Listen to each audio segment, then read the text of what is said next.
This baby hits 88 miles per hour. You're gonna see some serious shit.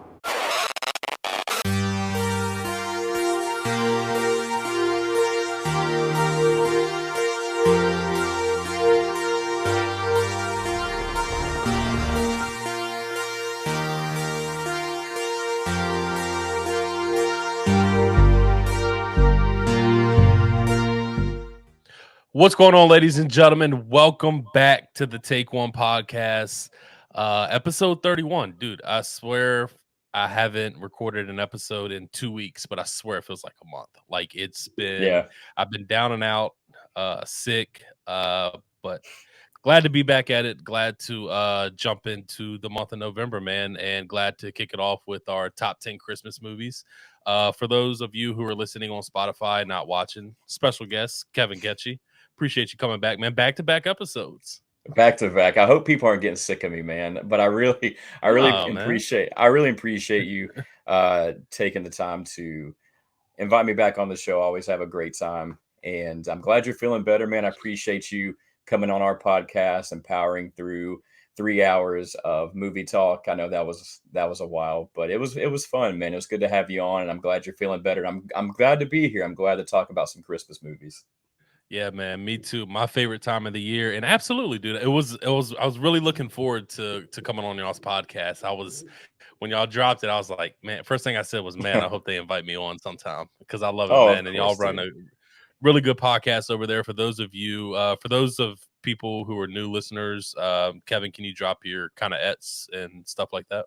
Yeah, so the name of our podcast is Night of the Comments. I'm a co-host with my friend Burke, and we just talk about our love of movies, a lot of horror talk, a lot of top tens, but also we kind of dive into some paranormal stuff because my buddy Burke, he doesn't like to talk about it too much. We call ourselves we have a careful interest in the paranormal. His house definitely has some spooky stuff going on, but we've always been interested in that. But we also like to talk about just real life stuff, pop culture, personal experiences. So you never know what you're going to get with us. So that's the name of it. You can find us on YouTube and on Instagram and Spotify at Night of the Comments. And then my personal Instagram is at Watch Horror Films. Just do a lot of filming locations and sometimes some concept art. I've kind of strayed away from that just because I've had so many film and location things to post. But yeah, if you're interested in anything like that, check it out. Give us a look. We'd appreciate it. Yeah, man, it's a really, really good listen, and I had a lot of fun on there as well, man. So that's out. That's Thank the you. latest podcast that is out. Dude, before we move off of like spooky stuff and jump into these the holiday Christmas stuff, I have to say I did not get a chance to tell you this on y'all's podcast. Amazing Halloween filming locations video. Dude, that shit was awesome. No wonder it took you so long to really put together, man. I mean, the opening of it, I felt like I was in a movie. Like I love that, man. I love how the trees are blowing. I love it, dude. Thank you so much, man. Yeah, what people don't realize is like when you're watching it, it just it's a very easy watch, like all these filming locations. You're like, okay, well that's cool, that's nice, but you really don't know how long it really takes someone to one, like do the research for these locations, go there, film it, look super awkward around a whole bunch of people. They're like, what are you doing at my house or this street or that street? And then you got to organize it and upload it, put it together, save it the right way, and then you got to put the puzzle together and get a bunch of the footage and the sound effects and music. And so it really does. It's very tedious and time consuming. And so whenever people like you are just very kind and share the hard work that went into it is everything. And so it took me like probably 2 weeks to edit that whole thing, like every day. And I'm always super stressed when I edit a big lengthy project like that because my MacBook always sounds like a jet engine. I'm like, man, this thing's gonna explode any second. It's like tightening a guitar string. It's like getting tighter and tighter. So knock on wood, thankfully that hasn't happened. But yeah, it was a beast to put together, but I'm glad it's done. So I appreciate it, man. Thanks for watching it. Of course, man. I remember, man. I was waiting Thanksgiving Day. I was waiting for it to come on. I didn't go to my parents' house till like 12:30. I think it dropped at 10. So I was like, oh man. I got up. I was like, Yeah, oh, I'm dude. ready for this to drop. I watched the premiere. It was super awesome. And when I saw the length of it too, I was like, oh. 30 plus minutes. Love that. Love that for Thank you, me. dude. Yeah, for sure, man. Yeah, really, really good stuff. So make sure y'all head over to his YouTube, check that out.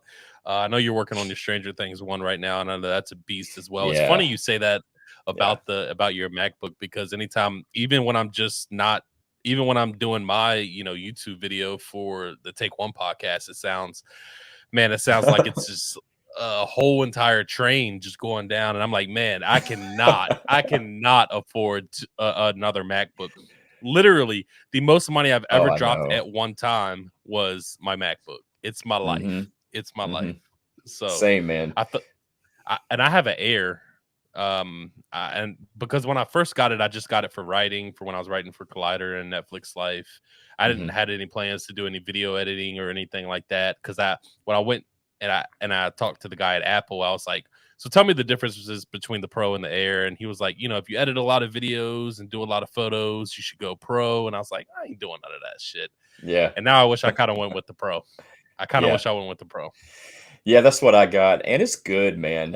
But there's always so much like data that's stored up that I don't know where it's coming from, and so like I'm always cleaning out different storage bins and catches, and it's just always full of junk. And so, I mean, it's the older one that happens. I think they're kind of designed to get to a point where you're like, well, time to get a new one. But I am putting my Yeah. Stranger Things one together. It's getting there, man. But there's so much. Like I still got to do Hopper's Cabin.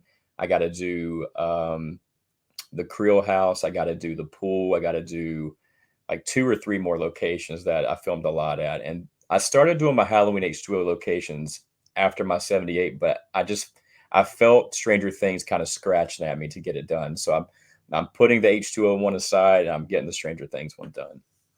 Love that, man. Those are going to be some 3 heavy hitters coming up, man. That's Yeah. awesome. I appreciate That's it. awesome. All right. So are you drinking coffee? I'm not. So I'm drinking, for everyone listening, I've got a Griswold Family Christmas coffee mug, and Love it. I'm drinking eggnog.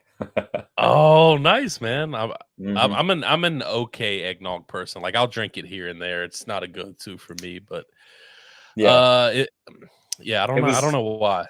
it was either, well, I can't have coffee, unfortunately. I can't have caffeine. So I was either gonna go hot chocolate, which has like a teensy tiny bit of caffeine that I can have, or I was gonna go eggnog, but I was just kind of feeling the cold drink. I do like eggnog a lot. I look forward to it this time of year. I'm an eggnog guy.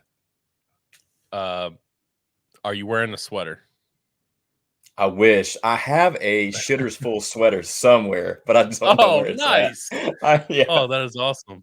I Yeah. own one Christmas sweater because I went to my friend's. She rented her and him and his wife rented out a bar in Richmond a couple years ago, and Mhm. it was an ugly sweater party, and I was like, man, I don't own no Christmas sweater, so I went to Target and picked up the Stranger Things Yeah, I ugly love it, dude. sweater.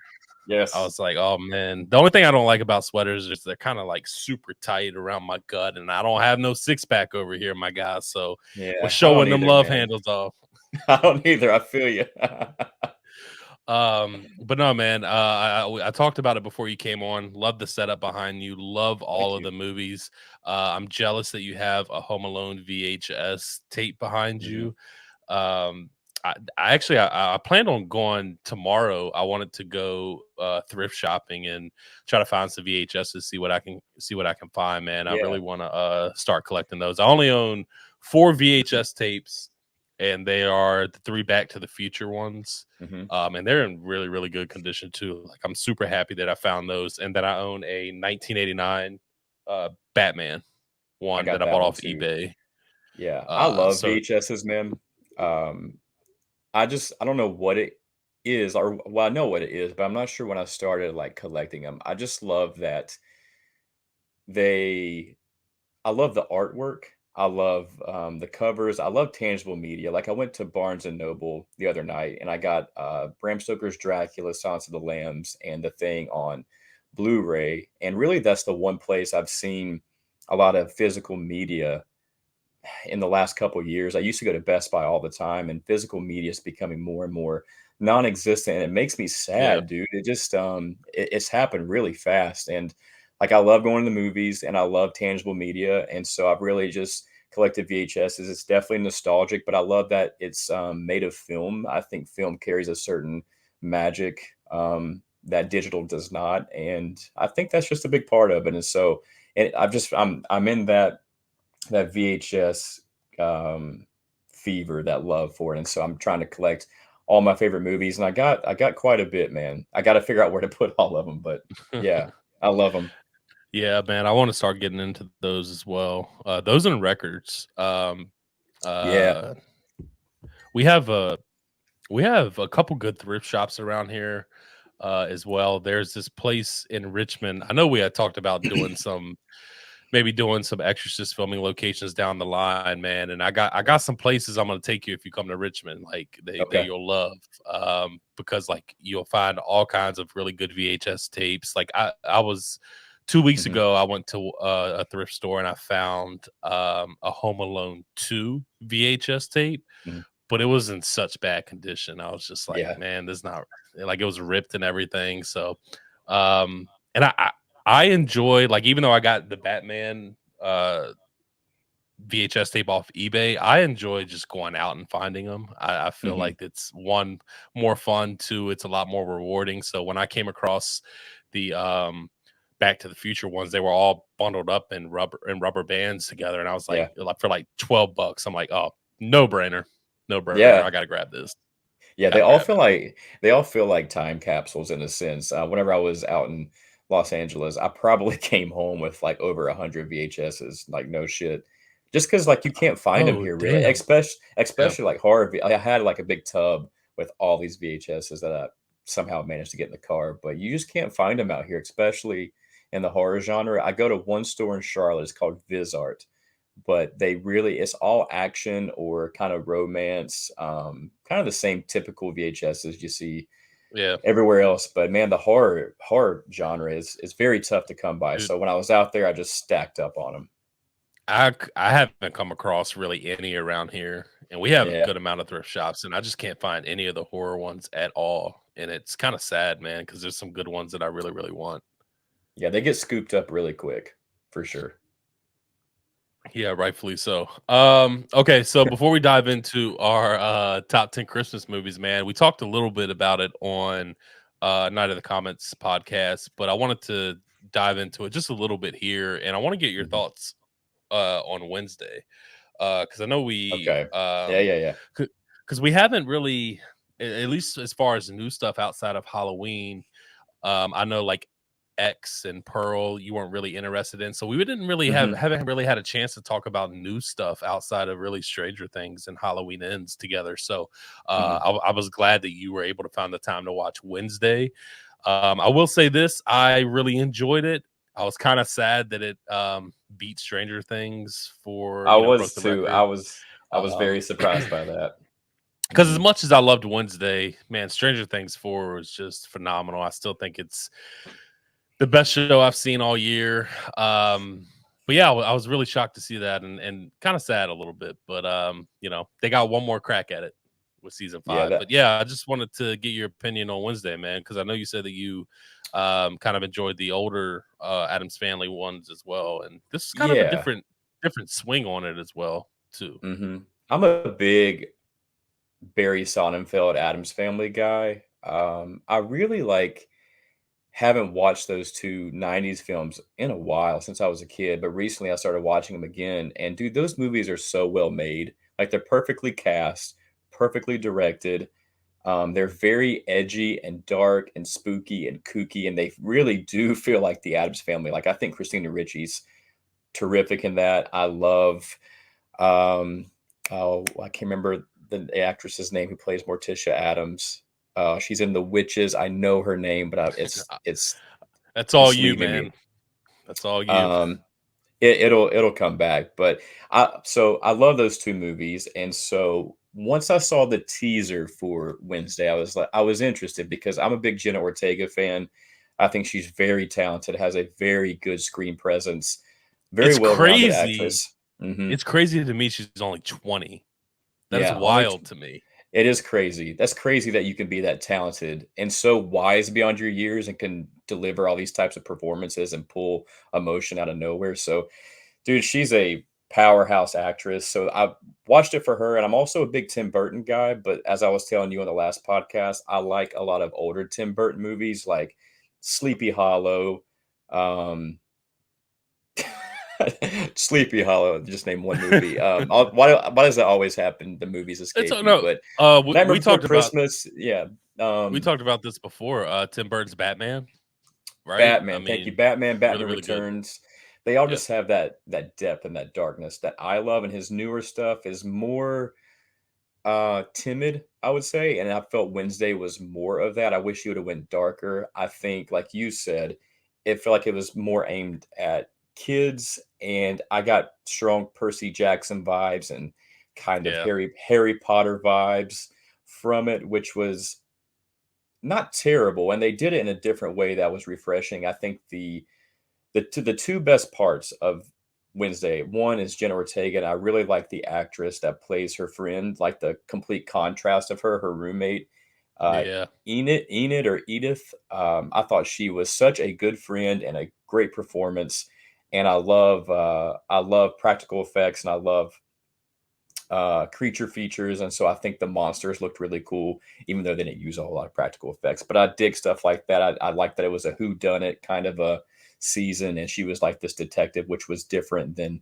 your typical Wednesday kind of storyline. So I had fun with it. I do wish it would have went there a little bit more, but it was a fun watch. But I am sad that it beat Stranger Things season four's record, because that is some top tier shit. And man, yeah. it was I'm crazy. not, man. I'm not gonna lie. I didn't think Wednesday would do that. Like, as much as I was interested in it, Yeah. I just didn't know how much the outside world was interested in it. And to be honest with you, even with Stranger Things 4, dude, like, it had been so long since season 3 had come out. Not a lot of people were into season 3, and even for me, as excited as I was for season 4, it had just been so long. So it's just like, for other people, is the hype going to be there? And it kind Hmm. of just creeped up on you, and season 4 exploded, and I think Wednesday exploded as well. So yeah, super sad that it beat Stranger Things 4. But I'm kind of with you, and I echo the things that you say. I kind of wish it was a little darker as well. Hmm. But I think Tim Burton kind of knew a lot of his fans were hoping for that, and he kind of got out ahead of it and said it's not going to be as dark as some of my older stuff would be. Oh, okay. So Okay. yeah, so I mean, because I mean, he has really, really good stuff that we talked about in movies that you mentioned that did go into that dark place. That as much as I love The Dark Knight, I love his Batman movies because Gotham feels Yeah. super dark. You know what I mean? And he Hmm. just did a really, really good job about that. And I love his filmmaking. And I think he kind of felt that, and he kind of just wanted to get out ahead of it. But I think that he has a really good eye for filmmaking and actors and actresses, and he went after Jenna Ortega, and I think it was the best thing that he could have done, because I think Yeah. Christina Ricci, man, that is one hard person to top as Wednesday. And I'm not saying Jenna Ortega did that, but she got very close, in my opinion. And it kind of I put, agree. really did a different turn to it as well that actually really worked. And, I've watched interviews as well. And Jenna Ortega said that Christina Ricci was very welcoming. They didn't really talk about Wednesday, the character, at all. Which kind of Hmm. shocked me a little bit, but actors and actresses kind of have their reasons why they don't like to do stuff like that. And her thing was just kind of she didn't want to take any. She wanted to kind of put her own spin on it and let Wednesday Adams as Christina Ricci always live on, and she always will. And I thought it was really, really good that they brought her back in here as well, to have those two together. And man, I love it. I see it all over TikTok and all over line. Man, I love That her dance is dance. I everywhere. love I that. can't get that song out of my head. The Cramps, man. That song is everywhere. But I do agree, like, and it was so nice to see Christina Ricci back. And I won't spoil who she plays, but it was good to see her back. I'm a big fan of her in the show Yellow Jackets. I don't know if you've checked that out yet. I don't love that show, but Christina Ricci in that show is terrific. She's such a great actress. And circling back to Barry Sonnenfeld's Adam's Family, Angelica Houston, it plays Morticia, and Raul Julia Okay. plays Yep. plays Gomez, and those two, That is Gomez and Morticia to me. I think their chemistry is so good and they're so funny.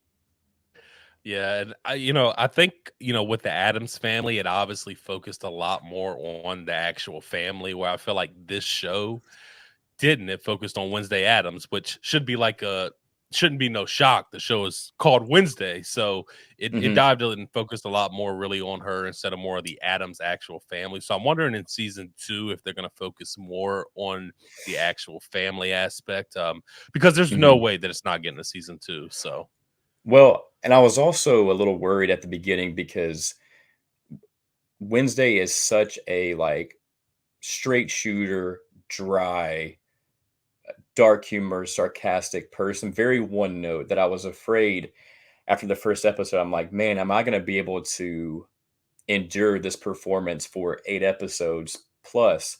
But I think that's just a testament to Jenna Ortega's like gravitas and her energy and charisma. Because after a little bit, like I look past that because I think what makes Christina Ricci's Wednesday so strong is that you get it in segments, and whenever she's on screen, she commands the screen, and she's so fun to watch. yeah. And getting that character for the entirety of a season in a show, I was a little hesitant, but I think Jenna Ortega just knocked it out of the park. Yeah, man, I agree, and I'm glad you enjoyed it though. Yeah. And good for Jenna, man. She definitely deserves it. She's blowing up. I think I saw. Yeah, To me, she is. I've always been a big fan of hers. Way before this, but I think that I saw a week after Wednesday debuted on Netflix, she gained 10 million followers on Instagram, Mhm. which I thought was crazy. So I'm glad everybody, is jumping on her, on that Ortega train, man, because she's very talented, and I really hope, and she really, really respects the horror genre. So I really hope that Yeah. she does get cast in a horror movie where she can be that lead role. I think that she would be really, really good in that, because in X Or she wasn't the lead role, and then in Scream she wasn't the lead role, at least for now. yeah. Well, that's what I was gonna say. Or Radio Silence does the smart thing, and they give Jenna Ortega the lead final girl role in these new Scream movies. That's what I would like to see. Yeah, me too, man. I mean, especially for me, I didn't really enjoy the new one as much as I hoped to enjoy it. Mhm. Um, so we'll see what these new ones bring, man. I'm interested to see Scream in New York. That's I'm gonna excited for be that. I'm here for yeah, that. I'm here for that. I'm not excited with the cast. I think it still feels very MTV-ish. I think yeah. it started with Scream 4. Scream 4 felt very adolescent compared to the first 3, and it's Did continued that trend with Scream 5. Go ahead. I was just gonna ask you, did you I know we talked about it before, but man, I my memory is terrible. I'm not gonna lie. Did you enjoy Mine too. Scream 4? No, I hated Scream 4. I remember when I Okay. saw it. So I did I. Yeah. I Okay. remember when I saw it in the theater, I was sinking in my chair. I was like, "What is this?" Like, it hurt my soul, and I like the lemon bar stuff and Deputy yeah. Judy and it like I just didn't like any of the characters, and the cinematography is very weird, and so I hated it. I've grown to appreciate it over time. I think there's some stuff in it that's really fun. I think the Olivia kill is really fun. I do Yeah. enjoy the hospital sequence at the end, even though it's very fucking unrealistic.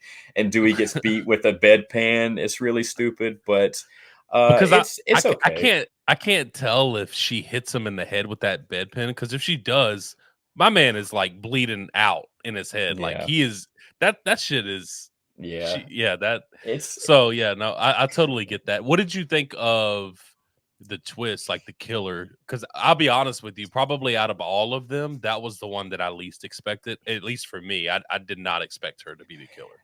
yeah, it's probably the one I rolled my eyes the hardest at, just because the entire time Ghostface is like 6'2", 6'3", and then the reveal, Jill, is it Jill Roberts or Emma Roberts? It's oh, Emma Emma Roberts. Roberts. Yeah, she Jill. plays Jill. Yeah, Right. yeah, yeah, yeah. And she's like 5'2". She's so little. And so is Rory Culkin. I think they're both like short people. And that's so hard to suspend that disbelief that these two kids can go on stabbing police officers in the forehead and gutting people. And so I want to.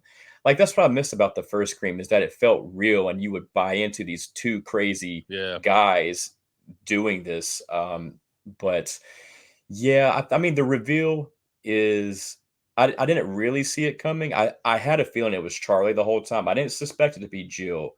And then you kind of have her like Jim Carrey and Liar Liar. I'm kicking my own ass. Do you mind? Yeah. And just running into the wall, which is kind of funny. But Yeah. it kind of worked. But the whole Trevor character I hated, and like Me too. Robbie, it's a weird one. It's definitely weird. I just had to ask because one, I couldn't remember. That was our first Yeah. ever episode we did on Take One, was ranking the Scream movies. Yeah. That was the first one that we did, so I couldn't remember back to that because again, my memory is just terrible. And then they just put Scream 4 on Netflix, so when I was sick, I actually watched Yeah. it, and I was like, I don't think I hated it as much as I did when I first saw it the first time, which I don't know if that's saying too much, but yeah, man, there's been like all kinds of, I know you're not like on Twitter or anything, which good for you, but there's been like all kinds of leaks and stuff for the new Scream that have like get Yeah. taken down and stuff. And it's just interesting. I've always wanted to see Ghostface in Snow, or Me really too. a killer in Snow, period. That's what kind of what I like what they did, like Never Hike Alone on YouTube, what Love they that. did with Jason in the snow. I Yeah. thought that was super cool. But yeah, man, really looking forward to the new Scream next year. Me I don't too. even know how we got on the top. Oh, Jenna Ortega, yeah. Uh, Yeah. but yeah, man, I don't know. I was just thinking about Scream the other day, and I was like, today at work actually, and I was like, tonight after the podcast is, I'm feeling Scream. I might watch the original tonight. Yeah, I watched Scream I 4 a was couple feeling weeks that. ago. I think it's always a good time to watch a Scream movie. They're so rewatchable. But I think tonight after this, I'm gonna watch Christmas Bloody Christmas that just Oh dropped on yeah, yeah. Shudder today. So I'm gonna check that one out. Hope it's good. Yeah, so tomorrow I plan like midday before the theaters get packed. I'm gonna go see Violent Night. I gotta see it. Okay, nice. Well, Finally feeling better, so I'm gonna go see it. I'd rather see that than the new Grinch movie that's coming out, the mean one. It's I've just that heard. one. I love Yeah, David Howard Thornton, but yeah. that one just looks a little, I've heard it from a YouTuber that I trust and admire. He saw a early screening of the Me one, and I'm a big David Howard Thornton guy as well. Like, really nice guy. Love the both Terrifier films, but yeah, the Me one just looks really, really cheap, and just I don't know. I'm gonna wait for that. I'll probably wait for both of those. David Harbour as Santa. That's naughty. I heard he did awesome, man, Yeah. and good for him because again, I'm not a big Marvel guy, but I know a lot of people didn't like Hellboy the movie. Mm. So for him to be able to put out a movie like this that's doing really, really good in the box office and that Yeah. everybody's really appreciate, man, he definitely deserves it. Super excited Yeah. for him. Yeah. Let me know how it is for sure. I will. Yeah, absolutely, man. All right, man. It's time to go ahead and dive into our top 10 Christmas movies of all time. And we'll mention a couple honorable mentions as well. Mhm. My list is probably going to shock a lot of people, Mm. um, Good. because there is one that's going to be left off. So, you are the guest, my man. So I'll go ahead and start off with you, man. You're number 10 as far as top 10 Christmas movies of all time. All right. Coming in at number 10 is a 90s Christmas movie. I believe it came out in 1998, if I'm not mistaken. And I just got four words for you: desert, Santa, buzzard, tumbleweed. I don't know if those okay, so you know what I'm talking about. Yes, my All right. man, my Yes. man. I think this movie is very underviewed and a lot of people don't know about it. I think it's very underrated. It's definitely lighthearted, but it has kind of like a lot of Christmas movies either are home runs with heart and family and that Christmas spirit, or they're kind of just that weird part of Christmas, that awkwardness where a lot of weird things happen. And this is more towards that. It's about this character named Jake, who's played by Jonathan Taylor Thomas. And I was a big Jonathan Taylor Thomas fan growing up. I loved him in Home Oh Improvement yeah, and absolutely. Man of the House with Chevy Chase and Wild America. Like big Jonathan Taylor Thomas fan. Also has Jessica Biel, and he is estranged from his father who lives in New York City, and he's lured home by his dad with a promise that he will get the 1957 Porsche if he makes it home by Christmas by 6 p.m. No second later. I And love that. I love that. I love that you said the the 1957 Porsche. 1957 Porsche.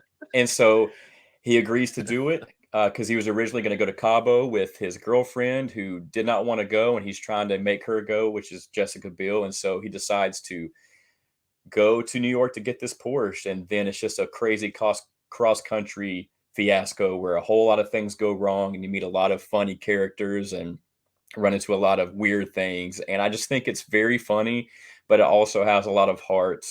And I love I love the characters he runs into. Like my favorite segment is whenever he runs into the thief, Nolan, who like who like runs him over because he's looking for his tomato that dropped from his He's cheeseburger. he's like, oh no, I done went and killed Santa Claus. Santa. That's so perfect. Oh man, yeah. And I love when they have to go to the children's home, and it's very sweet. And I also Yeah. love the police officer when Yes. he uses Jake. By the way, Jonathan Taylor Thomas is dressed up as Santa because that's a long story, but he's got this beard super glued to his face. Like these guys beat him up and leave him out in the desert, and so he meets this police officer, and he uses him to help bring back his girlfriend that left him because he pretty much cheated on her, but he made a huge mistake, and he's trying to win her back. But she works at this crazy restaurant that has like a farm rodeo in the middle of it. It's Yeah. so outrageous. And he goes in there, he sings "Oh Marjorie," and it's so funny, dude. I love this movie. It's a classic and a staple to my Christmas watch every single year, and I'm glad you know it. Oh, dude, my face is hurting from smiling because Yeah. I love this. I love this movie, and I'm so glad that you put this movie in your top 10, man, because it's so well deserved, and not a lot of people talk about it. Mhm. It hurts my feelings, man, because I grew up watching this movie as a kid, man. I loved it, and I still love it. Yeah. It's a must watch for Christmas for sure. So, really, really good pick, man. Really, really good Thanks, pick. man. I love that movie. Yeah, it's so good. Okay, so number 10 might be controversial. Is it a Christmas movie or not? And it's not Ooh. it's not the one that people are thinking about, but I think it's a Hmm. Christmas movie. I'm gonna go. We talked a little bit about one of them on your podcast. I'm gonna go Friday After Next. Ooh, okay. I wish I could talk about either the Friday or next Friday, but I haven't seen the other ones. But I love those two movies, but I haven't seen this one, so I'm not gonna have a whole lot of input on it. Okay. But I do love the cast, and I love those two movies. So I'm not going to spoil it for you or for anybody who hasn't seen it, but I was Mhm. just watching this the other day, and I was thinking, man, and I asked this on Twitter and my Facebook. I was like, "Is Friday After Next a Christmas movie?" And nobody said no. So I was like, "Oh, I guess that answers that." But there's a lot of love out there for these movies. I know that you really enjoyed the first two, Oh my man. god, So if yeah. you, I think all three of them are on HBO Max. I think. Okay.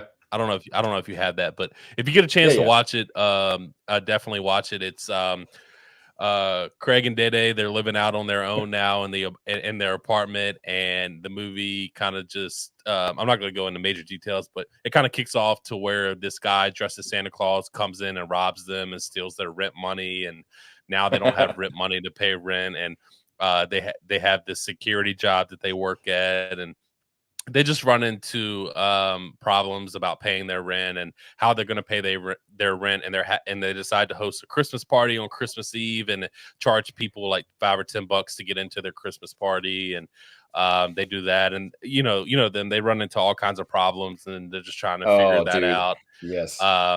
But it's got Christmas music in it. It happens around the holidays. It's super funny. I really love it. So I'm gonna go Friday After Next for number 10, man. If you have a chance to watch it, definitely watch it. I'm gonna watch it probably. I might watch it tonight. I'm definitely gonna watch it this weekend. I don't know why I haven't seen that. I'm disappointed with myself that I haven't because, like I said, those first two Yeah. Friday movies, I can't tell you how many times I watched the first one. I can quote that whole movie. That movie is so special to me. I'm glad that you brought it up on our podcast. Yeah. But yeah, I'm definitely gonna have I to watch that one. I just used to have like the $9.99 triple package on one DVD that I got from Walmart that had all Hmm. three, and I just had it, and that's how I watched that third one, because the first one I saw like I've seen like a million times, and I Yeah. love the second one too. I think that Ice Cube did a really good job to be able to get Chris Tucker in the first one, and then Hmm. Mike Epps in these next two. I mean, Yeah. that's a home run. You got lucky on that one. They're comedy masterpieces, and if you haven't seen them, please watch them. So yeah, man, that's my number 10. So it might be controversial for some people, but um the rest are definitely Christmas movies. So Awesome. Okay. Good pick, man. Good pick. I'm got a new one I need to watch. Coming in at number 9 is I'm new to this one. I think I watched it for the first time either last year or the year before, but it is a must watch if you are just a fan of cinema in general, but especially the horror genre. It is a trailblazer in the horror genre and the slasher genre. It's a first of its kind, and quite honestly, it's one of a kind. It is Black Christmas from 1974, from the director of A Christmas Story. But don't let that fool you. This movie is terrifying. It's so Christmassy, but it's one of the darkest movies I've ever seen. Like the depth that the story goes to, and the atmosphere, the tension, the pervertedness of the killer in this. Have you seen Black Christmas, Mike? I have not, man. So Oh man. it's on my list, but dude, I Okay. know a lot of people that have not seen that movie, and a lot of people are starting to really watch it and really like it and really discover it. Yeah, well, I won't spoil anything for you, but it's got a great cast, some of the best cinematography I've ever seen. Um, the killer, Billy, is one of the most memorable and terrifying killers I've ever seen. And what I love about him is that it's kind of similar to the way that John Carpenter filmed The Shape in Halloween '78, where you don't see him a lot, but you can feel his presence there. But with this character, the way he communicates is by phone call, and all you hear is his voice. And the voices and the sounds that this serial killer makes will make your skin crawl, dude. It is so scary. Watch this at like 3 a.m. on Christmas Eve. It is a perfect movie. I can't believe I just watched it for the first time, over the last year or so. But you get the antagonist first person perspective, and like I said, the pivotal use of phone conversations. Um, I'll leave it at that. But I just highly, highly recommend this movie. I adore this movie, and it's not only one of my favorite Christmas or horror movies ever. It's one of my favorite movies ever, just because of the way Oh wow. it's acted and the sound design. Like it is a home run through and through.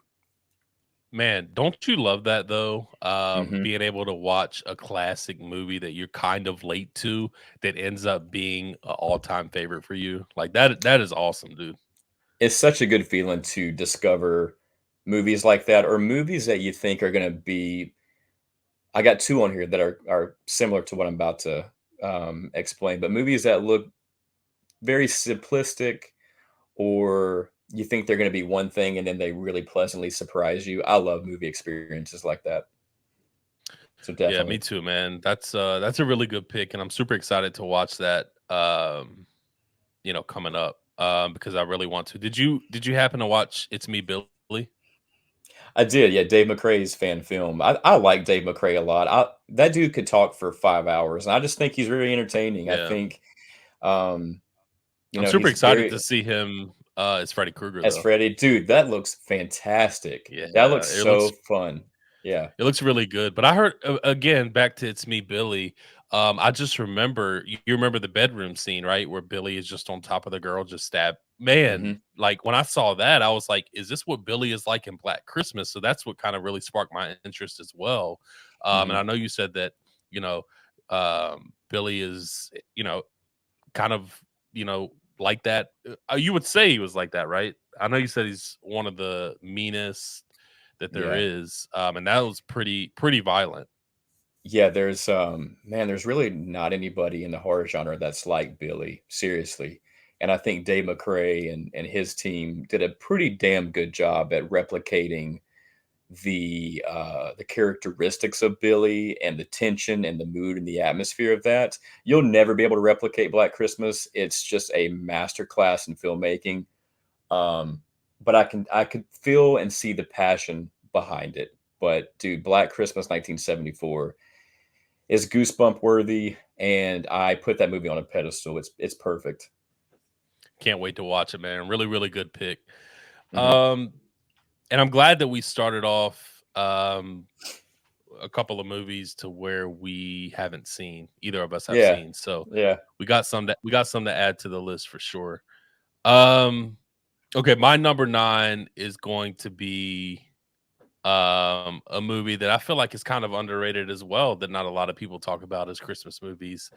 Um and that is going to be Christmas with the Cranks. yeah. Um I, dude, I love this movie. I love the chemistry between Tim Allen and Jamie Lee Curtis. It is so good. I just it's funny. It's funny, and nothing seems fabricated at all.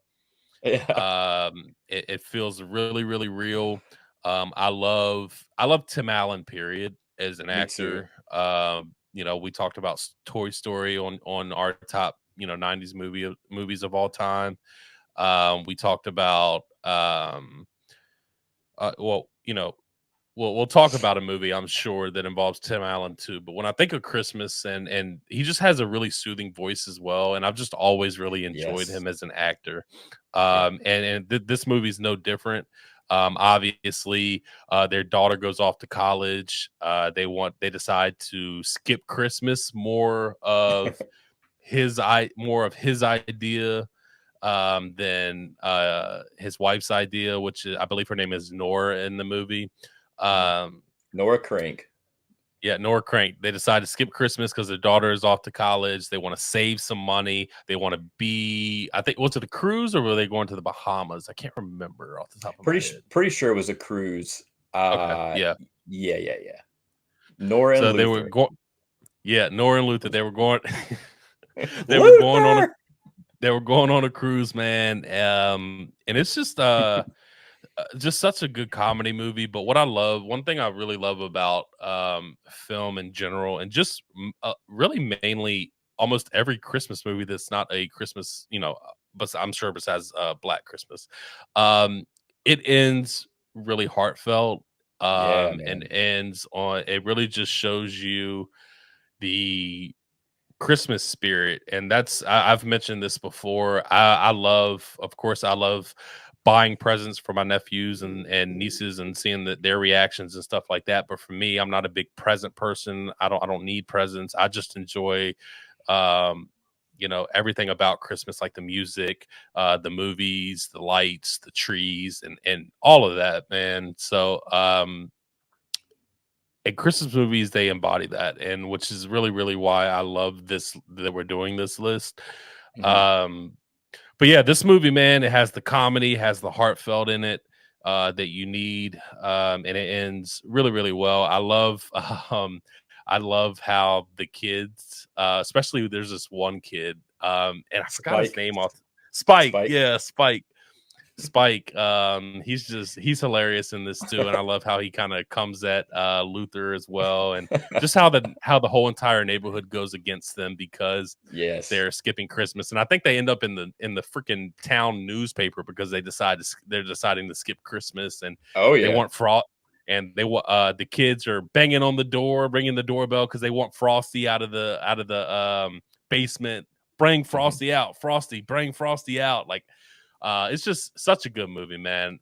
It gives you everything, like I said, with the comedy, the heartfelt. So, Yeah, it Christmas with the does. Cranks for me is number Yeah. Nora, please give us Frosty. Dude, Dan Aykroyd in this is hilarious. 9. He is Um, awesome, man. He is awesome, he's and it embodies that Christmas spirit when they don't want they don't want to do Christmas, and they find out Nora is coming home for Christmas. And they're super excited, and well, at least Nora's excited. And I love how, despite they went through all that with their neighbors and their neighborhood, they decide to come together and help them out, man. Yeah, That's yeah. I really love that. This is one of those Christmas movies that falls into the category of it being like so wacky and awkward and weird with the script, but it always has that heartbeat of the spirit of Christmas and what really matters. And I love the the old neighbor that's always giving Tim Allen crap, and I love Yeah, that man. they are just like not very fond of each other, but at the end, it ends with that sweet note of like gift giving and the spirit of Christmas. And I love when he's like, "Well, I still don't like you that much, you old man." He's like, "I'm not that fond of you either." Like it's very well Yeah, written. I yeah. love Tim And I Allen. Like I'm a big Tim Allen guy as well. I think he's one of the best actors and comedians and just like human beings ever. I've always thought he's had a really warm screen presence, and really like I've watched him my whole life growing up, whether it's on TV or movies. And so any movie he's in or show he's in, I'm instantly gonna watch it. And I love the scene when he gets Botox and he's trying to eat the peaches and it keeps falling out of his mouth. I just love everything yeah. about Christmas with the Cranks, and I'm glad it's on your list. And I'm glad he brought up that last scene where he goes over and gives the cruise tickets, to his neighbors. And Yeah, I love the shot of when he's walking back to the house and he kind of just stops and stares and sees his whole family and friends having through the fun, and window. through the Yeah. window. Such a good shot, man. I love that elite filmmaking, elite cinematography. So yeah, man, had to go Christmas with the Cranks. Love Christmas with the Cranks. It's so underrated, man. So underrated. Let's see, where we at? Number 8. Okay. Yep, yep. This is a movie that was introduced to me by my sister, back I don't know how long ago it was. It's probably been 10 years or so. And, I probably never wanted to watch it because it's kinda advertised as a rom-com or yeah, I guess a rom-com's the right way to say it. It's as soon as you start watching it, within the first 2 seconds, you know exactly what type of movie you're getting into. It goes for it, it embraces its silliness. Within the first couple of seconds, you are introduced to Ryan Reynolds, who is in a fat suit because he's his younger self and he's very overweight. He's got long red curly hair, very awkward, nerdy Yeah, teenager who's in love with his best friend, played by Amy Smart, Jamie Palomino. And he's in hmm, love with her and he's trying to confess his love, but they're just friends, which is the name of the movie. Dude, this movie is nice. a gem. This movie is It's a a gym. gem. It is It's a a gym, man. I love it. it's a true underrated Christmas movie. And it's got Anna Faris who plays like this ridiculous pop star. She's so quotable and outrageous and insane and funny. And I just love the premise of it. I love that he gets his feelings hurt so bad that he moves to LA from New York City and he becomes very attractive and good looking in this music executive. And then he is working for Anna Faris, and their plane catches fire because Anna Faris puts the ahi tuna, you want some, in the microwave, and it catches Yeah. fire. And they have to land the plane in New York City. Then he catches up with his mom and his younger brother, played by Chris Marquette, who is drop dead hilarious. Like the two scenes with Yeah, Ryan man. Reynolds and Chris Marquette when they're beating each other up is so funny, dude. This movie is so funny and quotable and memorable, but it also has that that pulse of heart in it. And I just love movies like that. And this is one of those movies I was talking about where, surface level, it feels very simplistic and kind of generic and run of the mill. And I've seen a movie like this before, but dude, it's such a pleasant experience and it's very memorable and funny and emotional. And this is just a movie that has my heart, and I watch it every year and I quote it all the time. It's so quotable. I love that, man. I'm really glad that you put that movie in there. I hadn't seen that movie really until about 2 years ago, so I was Mm, kind of late to it. It was just I think I was It might have been around Christmas time, honestly, and I was just scrolling through Netflix, and it was labeled, under the Christmas section, and I was like, "Oh man, I like Ryan Reynolds as an actor. Yeah. Let me check this out." And I loved it, dude, from the jump. The comedy was there. Yeah. He is like he gets his heart broken at that party. He Mhm. stomps out, and um, I'll say this: if you're out there, take better care of your yearbooks. Okay. Yeah, yeah, be careful with that. But be careful with who's gonna get a hold of your yearbook. Be very careful. But I'm a big Yeah. Ryan Reynolds guy. I think he's just naturally hilarious. This is my favorite Ryan Reynolds movie. I love there's not a part in this movie that I don't love. It's just a beautiful film, cast Yeah. perfectly, and I highly, highly recommend it. And I love Chris Klein in it, who plays Dusty Dinkelman. He skis in his jeans. He's kind of like the antagonist of the film, who's competing with Ryan Reynolds to win over Amy Smart, Jamie Palomino's heart, and it's just so damn funny. It's a great time. It is, dude. It is. I'm really glad that you picked that one. That's a good one. I didn't know. I didn't Thanks, expect that man. one to be on your list. So that's a Thanks, real dude. good one. Yeah, yeah. All right, number 8, man. This is a movie that I feel like is kind of controversial. I feel like a lot of people actually hate this movie and think that it's weird and Mm. creepy. I don't. I actually really enjoy this movie. Coming in at number 8 for me is The Polar Express. Oh, I yeah. love this Yeah. movie. I love this movie, but I'm not lying to you. Like, if I put a poll up on Facebook right now, people think it's creepy for whatever reason. Like, I don't Well, get that. I'm on both sides of the coin. I think it's a very, very well-made Christmas movie. It makes me feel all cozy and toasty inside. It makes me want, like, cookies and hot cocoa, and I feel the Christmas spirit, but then, the animation wasn't super, super great for, like, kids' That is faces and true. people's faces back then, Yeah. so I get, like, the elves are a little creepy and the kids are a little off-putting. I get that, but I still think it's a really, really great Christmas movie. Thank you, man. I'm glad you said that because there's no way that I couldn't put this on my list. For somebody who loves Christmas as much as me, I feel like that this is probably the movie on my list that really captures that Christmas spirit. Like, probably Mhm. number one that captures that Christmas spirit, man. It's so well written. I love the entire story. I obviously love Tom Hanks as the conductor and kind of the narrator in a sense.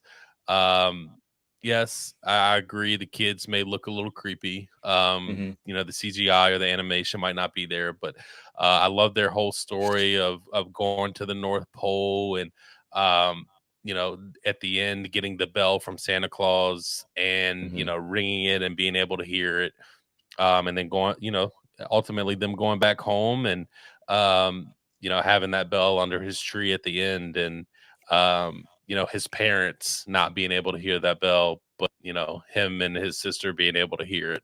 um Really, really good movie, man. I just think it captures that Christmas spirit, and kind of like you said, it makes you Yeah, it want to eat does. some cookies, some hot cocoa. So there was just no way that I could leave this off the list. So Polar Express for me comes in at number 8. Yeah, it's definitely worthy of being in the top 10 for sure. It's a great Christmas movie. It's very rewatchable. I love that Tom Hanks plays multiple characters. Big Tom Hanks guy. I really like Yeah. him. I like a lot of his movies, and It's he really shines in this one. And like I said, it just makes you feel like it's this movie and another movie that's in my top 10. I feel like really capture that magic and that innocence of what Christmas was like when you were a kid. And so every time I watch that, I'm yeah. teleported back to when I was like, 6, 7, 8 years old. And it's cool that a movie can make you feel that. So I think it's a damn good Christmas movie. Yeah, man, absolutely. And this movie is actually every year it comes to theaters. So I've never seen Hmm. it in theaters, so I'm gonna go check it out, man. Super excited to see it on the big screen. So That's cool. That yeah. we have there's a train that's in Oh yeah, I saw that. Kannapolis, and they do the Polar Express thing where they serve you Yeah. cookies, not cocoa, and it's always sold out.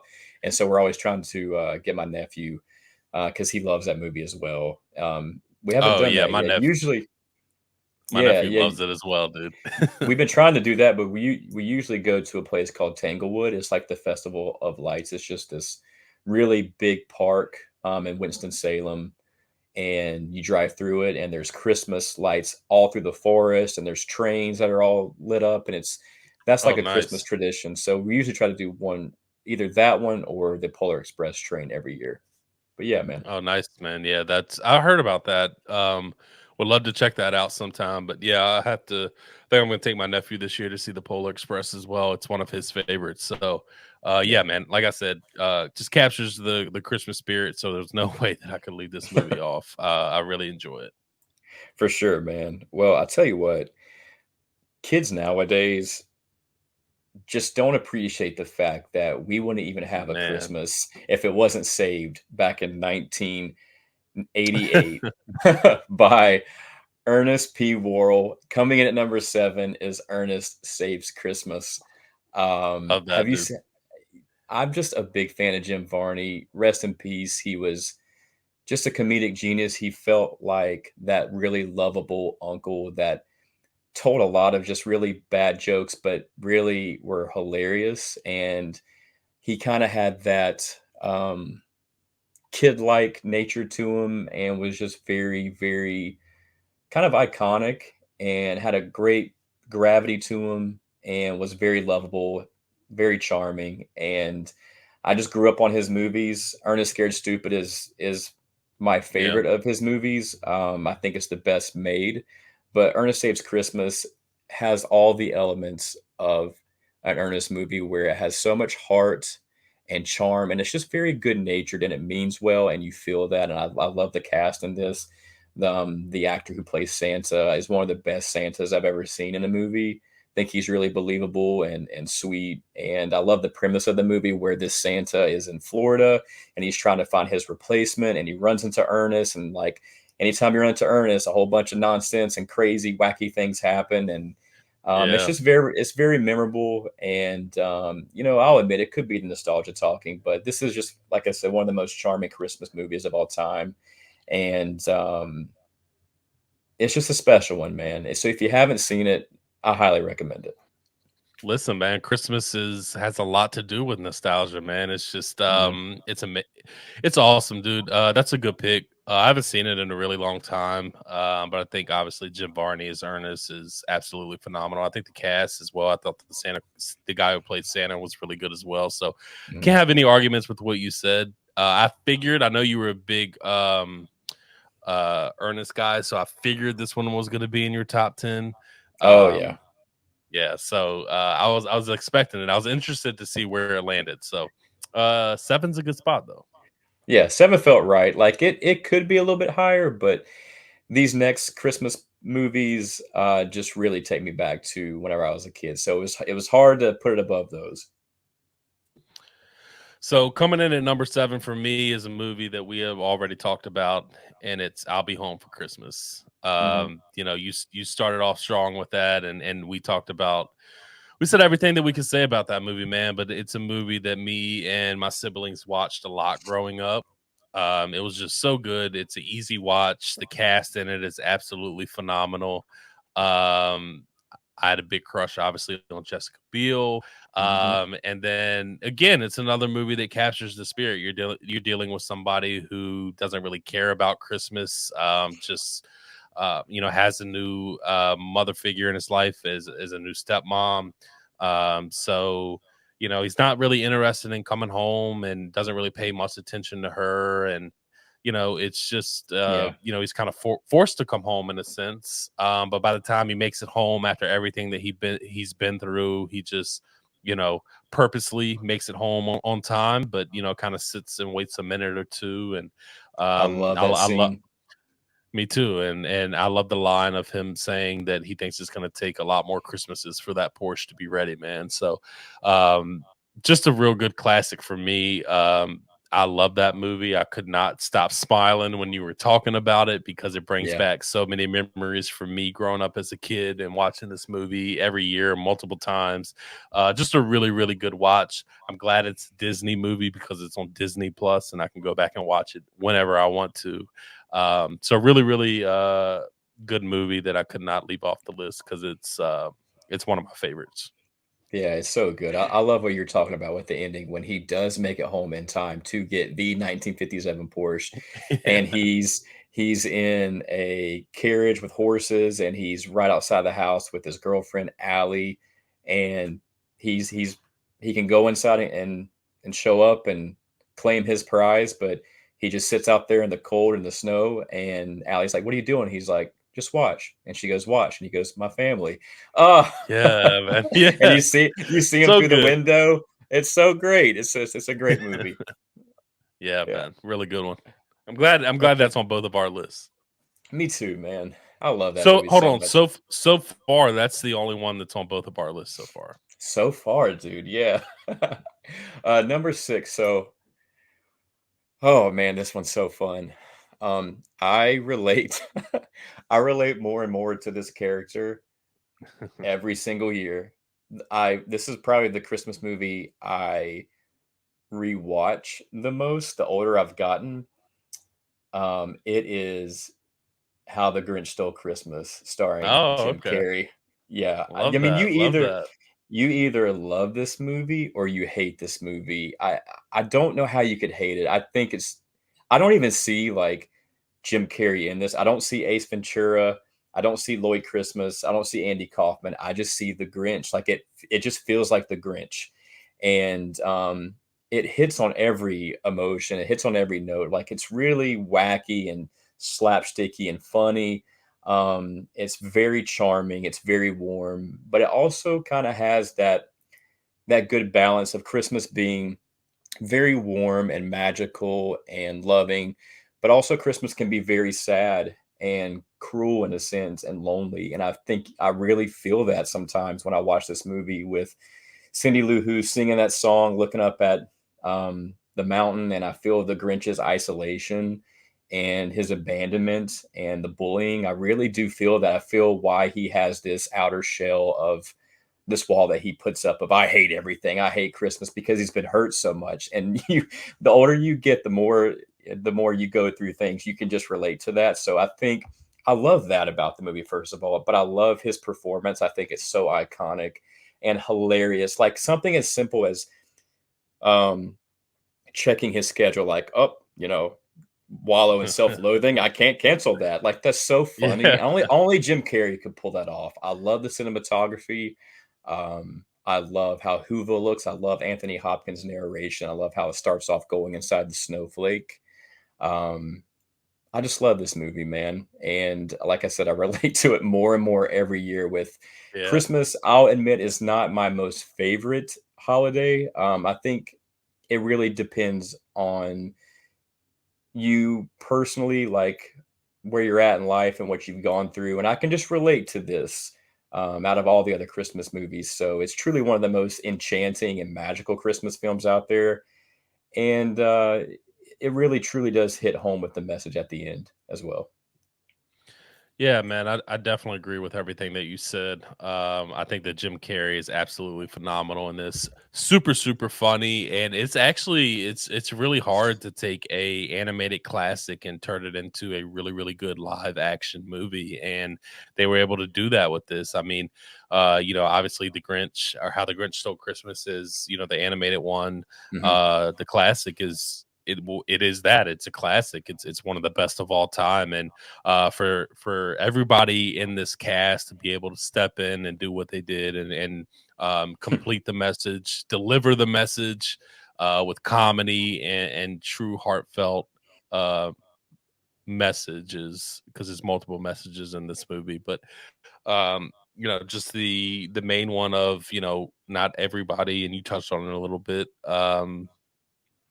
Loves Christmas, and a lot of that has to do with their current life situation, whether they feel alone or they are alone or they're not happy at that time, just all kinds Hmm. of stuff. They're missing a loved one. They Hmm. feel, again, go back to the loneliness, you feel abandoned, especially in this one. I mean, all kinds of stuff. So it's a really good heartfelt movie, especially obviously at the end. So really, really good choice, dude. Thanks, man. Yeah, like Christmas can be very tough. It can be no doubt very heavy and tough. And you feel it in this one to a certain degree, but I love that you have this character Cindy Lou who sees that, who truly sees it, and she becomes the friend that the Grinch needs, and she pulls him out of that abyss. And I just love how she sees that, she does that, she cares for him, and it ends on a good note. I think it's very underrated, to be honest. I love that movie. Yeah, man, I definitely agree. Okay, so we're at 6, right? That was my sixth. Yeah, yeah. All right, controversial time. Because I this love these movie doesn't, controversial picks. it just doesn't crack my top 5, and a lot of people are going to have a problem with it. And it's Hmm. a real good classic. It's National Hmm. Lampoon's Christmas Vacation. Okay, okay. Now we talked about this before. It was either last podcast or a couple podcasts ago, and I was wondering. I was like, I don't hate it. I just don't know if it would Right. crack my top 5, and I feel like it's in everybody's top 5. And Hmm. unfortunately, it doesn't crack my top 5. But that takes nothing away from this movie. The movies going forward are a lot of nostalgia for me. Um, but this movie in itself, I was really, really late to this movie. It wasn't a movie that I watched as a kid. Even though my Hmm. parents loved this movie, it just wasn't one that I watched. But come on, man, Clark Griswold. This you talk about you connect with the Grinch. I feel like the more and more I get older, I connect with Clark. Oh, me Like, too. Yeah. yeah, like there's this. You want to talk about? It might be starting to move up the list just because I feel like I am Clark Griswold, Hmm. at times. So, I can't imagine, like if I had my family and kids and stuff, I would be Clark. Like Yeah. that would be me. And just such a good movie, man. It's so funny. I don't know how much this movie mirrors the other vacation movies. I've never seen any of them, so I don't know if Ooh, that's something you can talk to. But um, it's my favorite vacation movie. This Vacation and Vegas Vacation are my two favorites.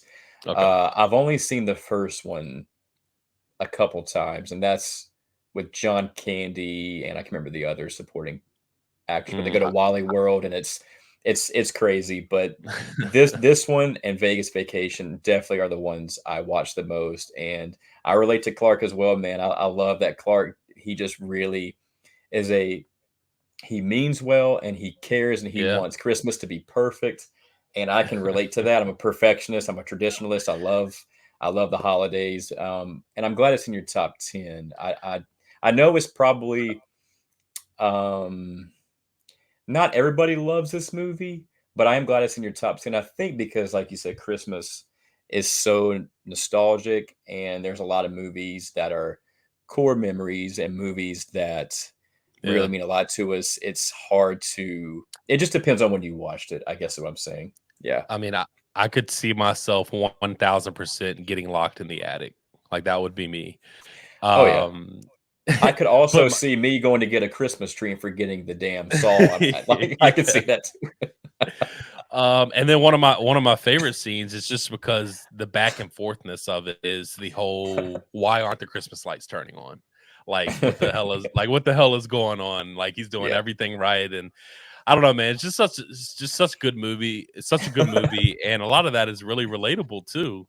Which Hmm. is I don't know if that's a good thing or a bad thing, but there's no way I could leave this off the list. Because it's a really good movie. It's a really good Christmas movie. The comedy's there, and it's just good, dude. It's so good. It's so relatable, and It is. I'll probably touch on it a little bit later. But I'm glad it's in your top 10. Man, this movie's tremendous. It is, dude. And you're gonna kick off the top 5 because we're rolling into Yeah, our top 5 now. yeah, we're getting real, man. We're getting real. Top 5. All right, so this next one, I remember seeing the previews for it, and again thinking it was going to be one thing, and then I got something very pleasantly surprising. I took my mom to go see this back in 2003, I think, is when it came out. She was going through chemotherapy at the time, and so this one means a lot personally. And we just had a great time escaping reality, going to the movies, and laughing like crazy. And it is Elf with Will Ferrell and um, Ed Asner, James Caan, Mary Steenburgen. This movie feels so Christmassy.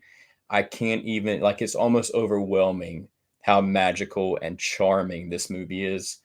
Like I said, you go into it thinking it's going to be some type of like over the top, lowbrow, fluffy SNL kind of nonsense, and it's really got a ton of creativity and heart and Christmas vibes and family vibes and relatability. And man, like that the cast in this is so good. You got, like I said, you got standout performances from legends. James Caan, Ed Asner, who plays Santa. I love him as Santa, and I love Mary Steenburgen, and I've always loved her as an actress.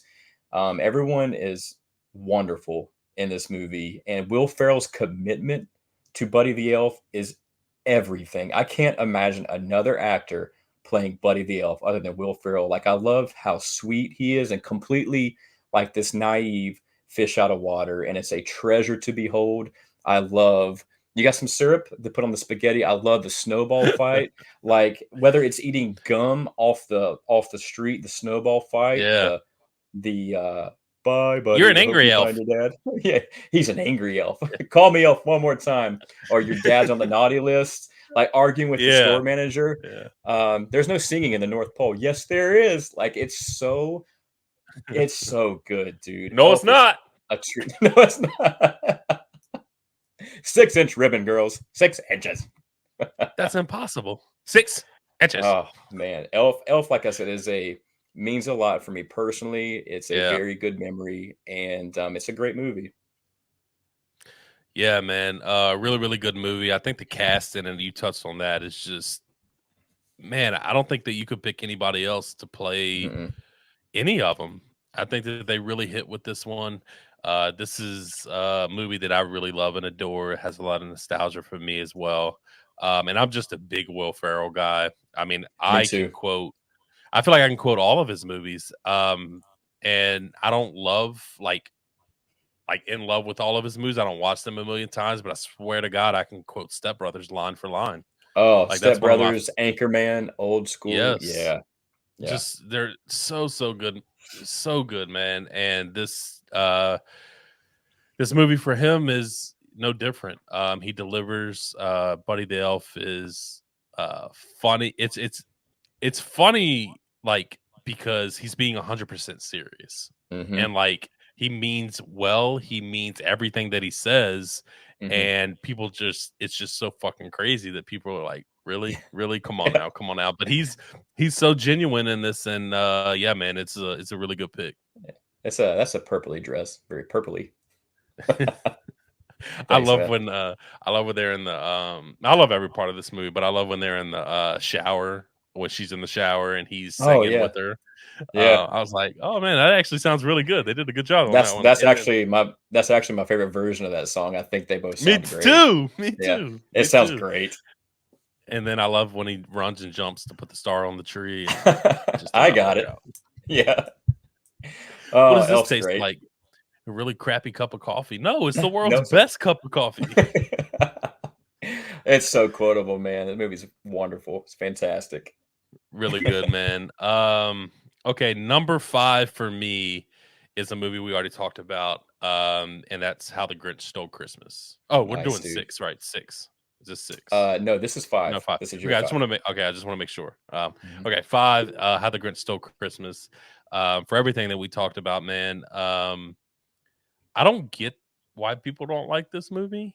Because I feel like it delivers everything possible, and Yeah. I don't know, man. It's just Jim Carrey is. I know you had mentioned like you don't see any of his other characters in this role as Mhm. the Grinch, and neither do I. Like not at all. I think that I can't think of anybody else who could have pulled this off. I just think Jim Carrey as an actor is absolutely phenomenal. I don't know if you had ever seen him reenact the Shining scene. Have you seen that?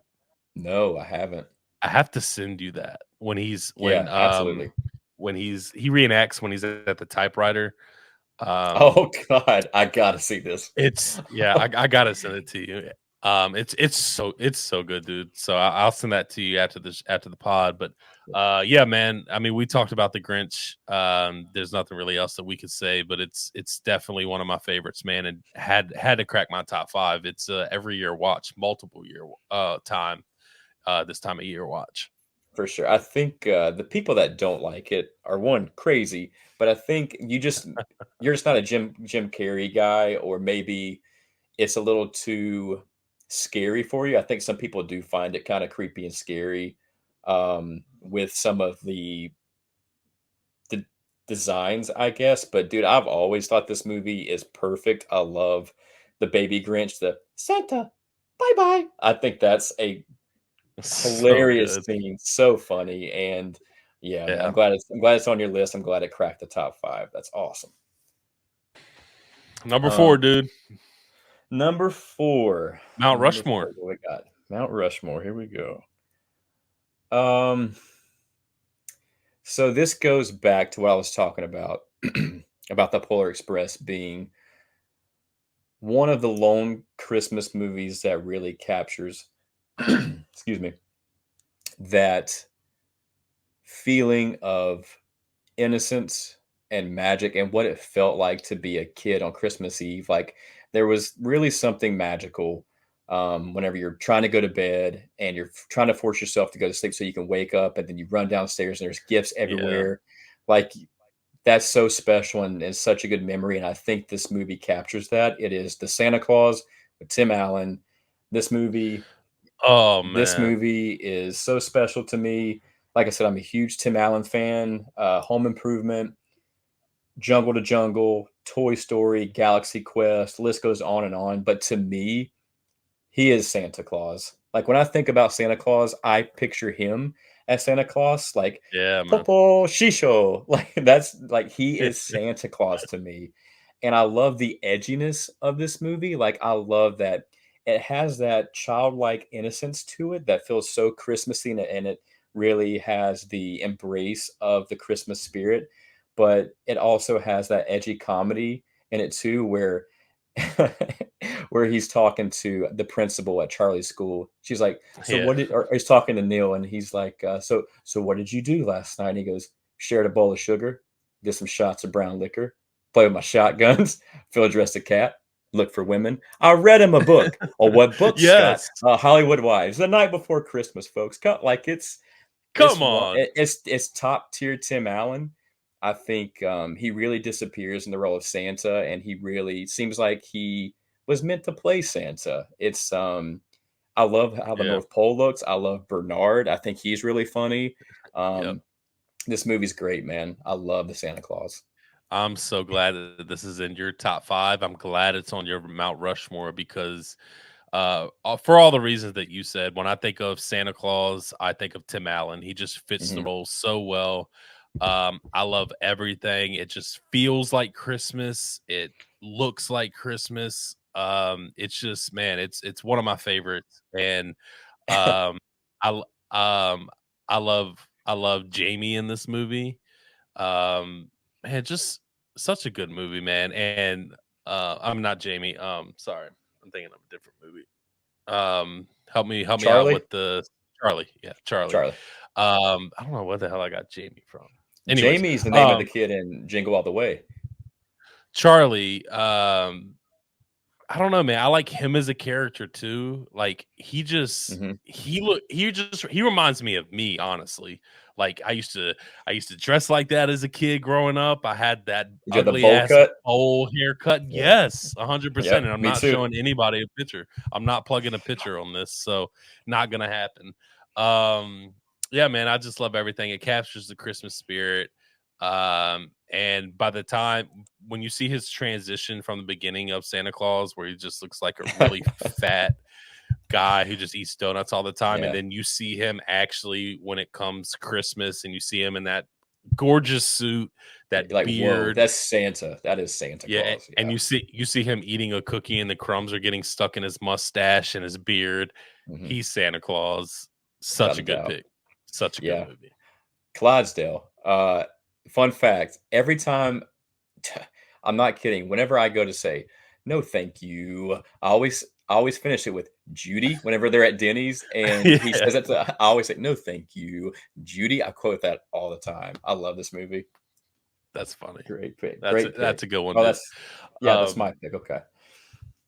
so number 4 for me, I tip my hand, Jingle All the Way. That's I love okay. this Good. movie. I loved it. It was on my mind. I was like, man, what am I doing next? What am I doing next? Because I'm not gonna lie, there was one where I just switched these last two. I switched the Grinch with Jingle All the Way, man, because that was just Mhm. the one I was struggling with my 5 and 4. Because Jingle All the Way, it's so good. I Mm. love Arnold in this movie. I love Sinbad in this movie. Oh, he's so good. Um, Again, it just goes back to somebody who's not really focused on his family that much. He's kind of caught up in work, and he's just not there for his son. He missed his son getting a new belt. I can't remember exactly what color that belt was, but you could just tell that he's just hadn't been there um, for his son, and all his son wanted for Christmas was Turbo Man. Turbo Man. Turbo Turbo time. Yeah. Man. Yep. Turbo time. And obviously wasn't able to get it. He waited to the last minute, and he's on the hunt and on the journey. I think it's actually on Christmas Eve, where he's Yeah. hunting for that so elated Turbo Man that everybody in the world wants. And I swear to God, it feels like it's the longest Christmas Eve day ever. Like, I Oh yeah. swear it's just so well done, and Arnold's chemistry with Hmm. Sinbad is really, really good, and they really fuck each other up. Like some Yeah. of those, I'm like, damn, he hit the hell out of him, and it's just so good. I love when I think when they were getting the Turbo Man at one store, they had these balls that they had to get, and the He ball, got like, two. Yeah. yeah, he got two, and he loses the ball, and it goes up, and this kid grabs it, and oh, you see this big ass man crawling through In the ball the pit. in the ball pit, and it's just so good, man. It's so funny. He's so good in this movie. Yeah. I love Liz in this movie. Rita Wilson did an absolute phenomenal job as Howard's wife. But yeah, man, such a good movie, and I Mhm. love the ending where he is Turbo Man, and That's so um, cool. yeah, and Jamie ends up giving Sinbad Turbo Man. He Yeah. was like, I got the real Turbo Man at home. I'm like, oh Yeah. man, come Yeah. on, Get you in man. the That is feels. awesome. Yeah. Yeah, Get you yeah. right in the So feels. This is my favorite Schwarzenegger movie. Like, I know that that mine might too. be Mine a too. controversial thing to say. Like, you got Predator and Terminator, you got Kindergarten Cop, but like, dude, like his performance in this is so outrageous and relatable. Like, dude, if you have kids or if you're like me and you're a procrastinator and Yeah. you can just relate to running out the day before Christmas, trying to get everybody that you care about gifts so they don't hate you, and it never goes according to plan. You're always running from this place to this place, and there's way too many people. And so, oh man, Jingle All the Way. Like, other than Marv and Harry from the Home Alone films, I think Sinbad and Arnold, that duo is the best, and their So chemistry good. is untouched and unmatched. I love Sinbad in this movie. He is perfect. He is so funny as the mailman. The mailman. He's just great, Yeah. dude. I love when they Great go pick. I love when they go to the radio station and the whole Yes. bomb thing. I got a bomb. I got a Yeah. bomb. So good, man. So good. Oh man, I could quote that movie all day. But coming in at number three, um, is probably the best Christmas movie ever.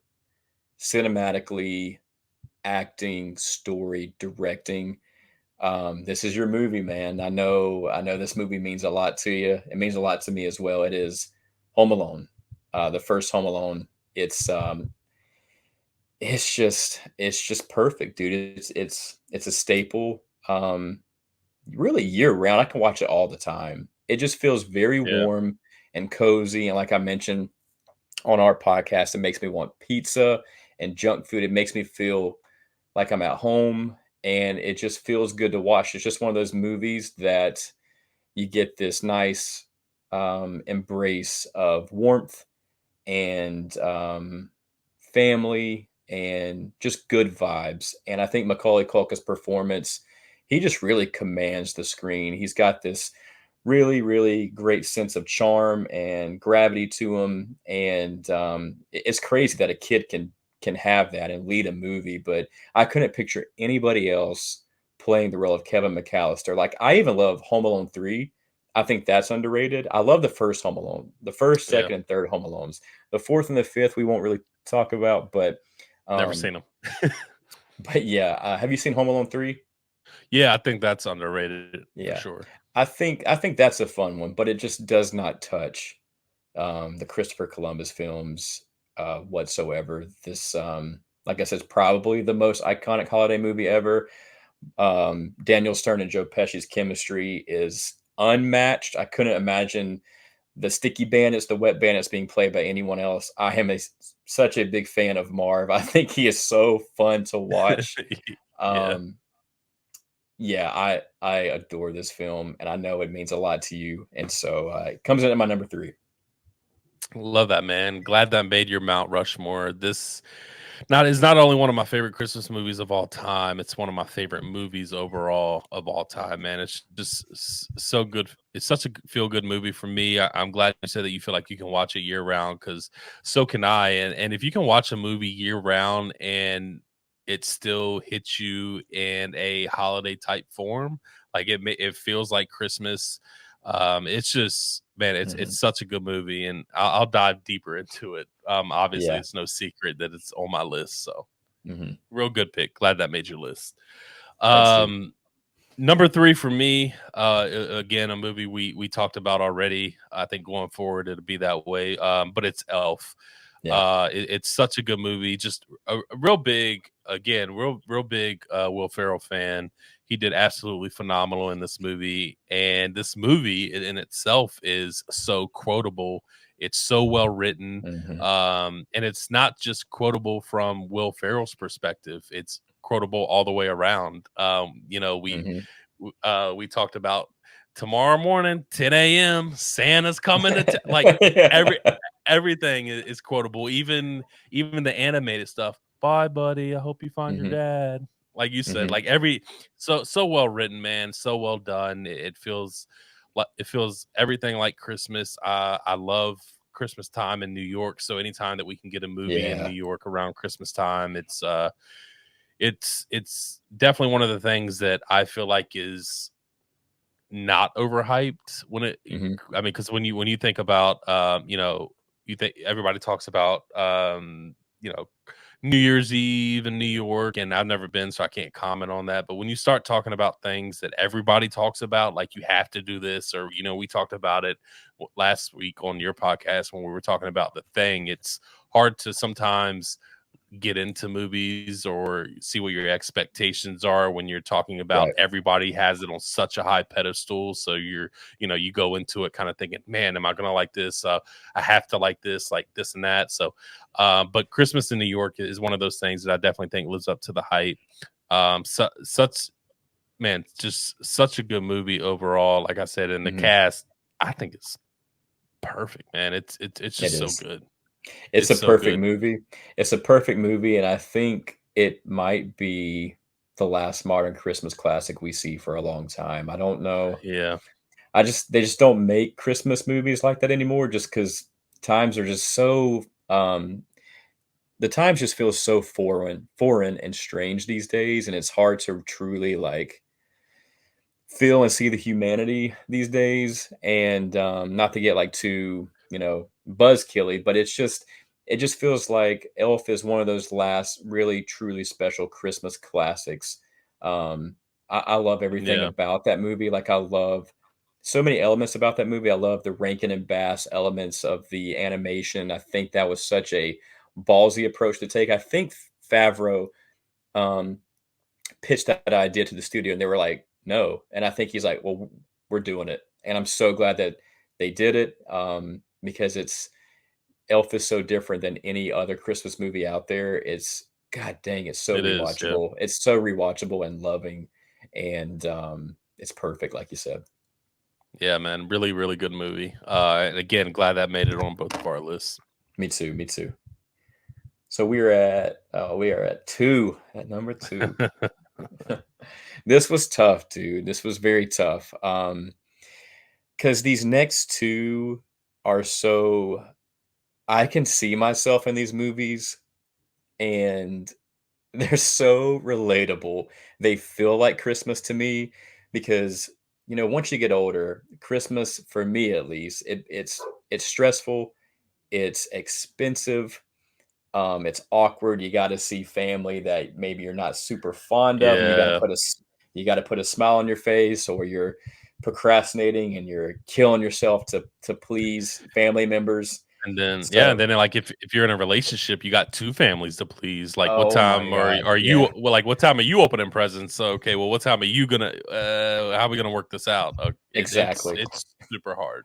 It's tough, and so I went with my favorite Arnold Schwarzenegger movie, which is Jingle All the Way, coming in at number two. I had it at one for a little bit, Oh, but coming I in number love that. two is Jingle All the Way, and it's just a Christmas movie that is completely honest about what family Christmases kind of tend to be like. Like, it's not always about like hugs and warm family dinners and Santa. It's generally about the lengths we'll go to make our kids and loved ones happy. And it's really stressful and hectic and intense. And you're kind of just ready for the holidays to be over, even though you enjoy them. It can be tough sometimes. And I think it's that rare family themed Christmas movie that really isn't aimed at kids. I think this movie is actually aimed at adults, and I just love that um, it's aimed for adults, and adults can really see themselves in Howard's shoes. And what's Sinbad's name? Is it Ivan? Iron. Iron. I think it's Iron. Iron. I think it's Iron. I can't remember off the top of my head. It's something weird like that. Yeah, and I could just see myself being those one of those fathers and trying to do that. And it's just a hilarious movie, quotable movie. But then at the end, it wins your heart over with here you can have Turbo Yeah. Man. I got my dad. I got the real Turbo Man at home. He's like, "Thank you, Yes. Jamie." It's great. Yeah. He Oh, knows my thank you, Jamie. name. Yeah. Yeah. Oh man. So Nah, that's my number two. that's a that's a good one, man. And you mentioned it when I brought it up, that it's your favorite Arnold Schwarzenegger movie, man. And I'm glad that you said that because it's the same for me as well. And I feel Mhm. like we're probably out on a very small island on that. But I'm Probably. glad we're on that. I'm glad we're on that island together. At least we got Turbo Man, my guy. Turbo Man's great. Number two for me is probably, man. It's as much as I love my number one. Number two is fairly close for me when it comes to Christmas movies. Number two is going to be the Santa Claus. Yeah. For everything that you said, man, we gushed about Tim Allen for all the right reasons. It's just, again, he feels like Santa. I love everything about this movie as well. I love, his transformation into Santa. It's Mhm. hilarious. I love when Mhm. he shaves and he looks in the mirror and it grows right back. Yeah. Um, I'm I in love, big trouble. Mhm. yep. Oh, that is hilarious. Then the funny part about that is like, he's like, Mhm. Um, I love when they go when he burns the ham and they have to go to Denny's. Oh, Um, man, it's great. and he sits down at the table and he looks over at Burn the the other turkey. dad and he's like, "No, is it turkey? Is it turkey? Yeah, burn the turkey. Yeah. Burn turkey. Sorry, I'm a big ham guy, so I always think of ham over turkey. Me too. Yeah, that's it's just funny, man. And then I love when he shows up in the sweats at his office, Stung and by a and the bee, Scott. yeah, and the girl's just sitting there, and he's running in the hallway, and she looks over, and she's like, "Oh my god!"